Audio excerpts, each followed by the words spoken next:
Hello and welcome to Cicero Unplugged.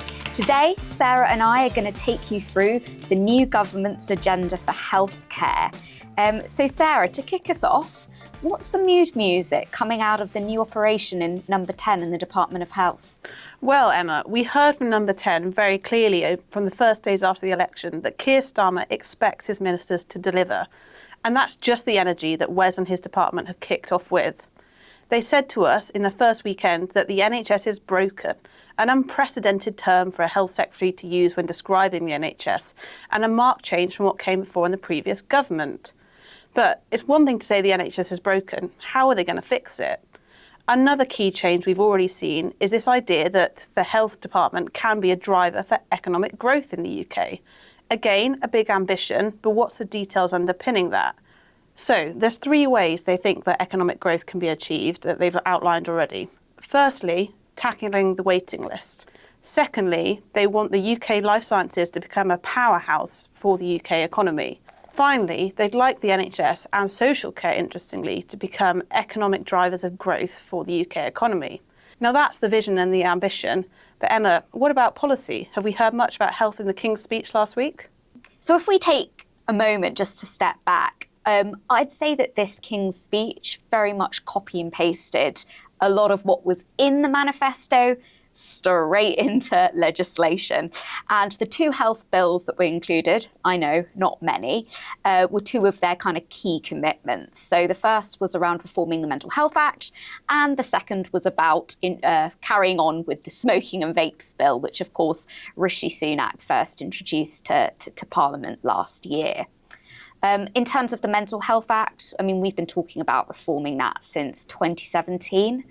It's been a subject that has crossed the desks of numerous prime ministers at this point. But you've got to remember that Labour have a really big agenda around mental health. So by starting with this, which is really seen as the bread and butter, modernising the Mental Health Act, it sort of gives them that licence to then go on and introduce the rest of their kind of policies and reforms in time. The smoking and vapes bill is an interesting one. Poor Rishi never got to see that one through. A shame for him, because it would have been a great piece to have as a part of his legacy. I introduced that.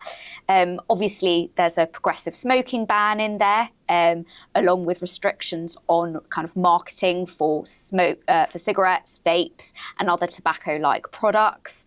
I think the key thing to remember here is that neither of these two pieces of legislation are going to see much opposition.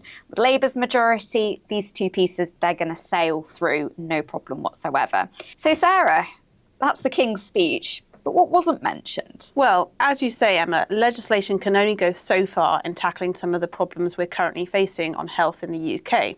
And on the waiting list in particular, as much as most of it is going to be about rebuilding those relationships between government, the NHS, and other third parties that can help support. And actually, the government's got a really finite window in which it can really act on this at speed and change that perceptions. With winter coming, it's always a tricky time for the NHS. So they'll need to act now to stop the visuals we've had over the last few years of queues of ambulances and people in waiting beds out in the waiting room. Secondly, I'd mention the elephant in the room during the election campaign for Labour was social care. They didn't want to go near it. Famously, we'll remember back in 2017, it was Theresa May's downfall during that election. And again, it's something that Labour need to step very cautiously around, given the long-term implications. So when and where they bring up social care as a topic of conversation will be really interesting based on their current majority.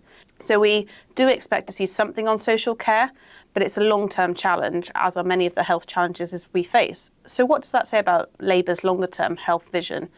Well, there are several things in motion at the moment. There's been a flurry of media reporting in recent weeks. Wes Streeting has appointed Lord Darzi to do a review of the NHS, an investigation into current standards and NHS performance. Lord Darzi, he's due to report back in September, at which point we will see a number of government consultations. Why? because the government is keen to build a 10-year plan to modernise the NHS, create that NHS fit for the future that it was so keen on talking about during the election campaign. So obviously, industry will have an opportunity to input into those consultations when it comes, participate in informal conversations that will no doubt happen this summer.